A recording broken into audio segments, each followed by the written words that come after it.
Was it your cell Sorry? phone that recorded the execution?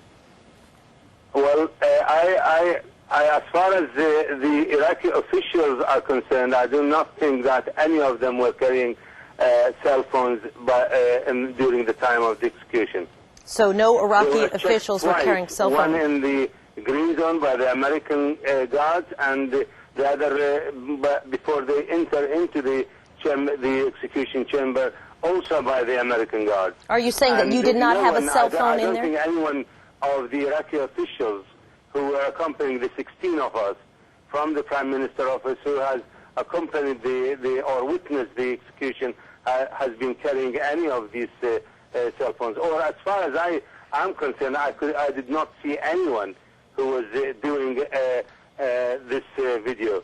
But when we arrived to the scene, we have seen quite few people who we cannot account for, and other than the execution team, they were present there, and they may, I have seen at least 3 or 4 people were doing this still camera and video camera, the recording. So are you telling me, forgive me, let me interrupt you here for a second. So first, are you telling me that you did not have a cell phone on you during the execution? Is that what you're saying? I was not carrying any cell phone, and I was not allowed to, and all the cell phones were taken by the American guards in the green zone, and also before we enter into the execution chambers. So who were the people who had cell phones in the execution chamber? Because clearly what we're looking at right now is cell phone videotape. Photographers, one of the video and the other one is still camera guy. But the other guys who were, some of the guards guarding the place were carrying cell phones, other of the executioners as well, some of them are carrying and people who we found, when we arrived to the scene, we found them there because the number of people who were carried by the Americans on their helicopters were 16 people. These are the Iraqi officials. They were searched meticulously, carefully, properly on 2 sides, one before we get into the helicopters and when we got off the helicopter to go into the scene. Let me ask you a question. Because we have kind of a difficult connection here, I'm just going to ask you to speak very clearly and also just answer one question at a time, if you will.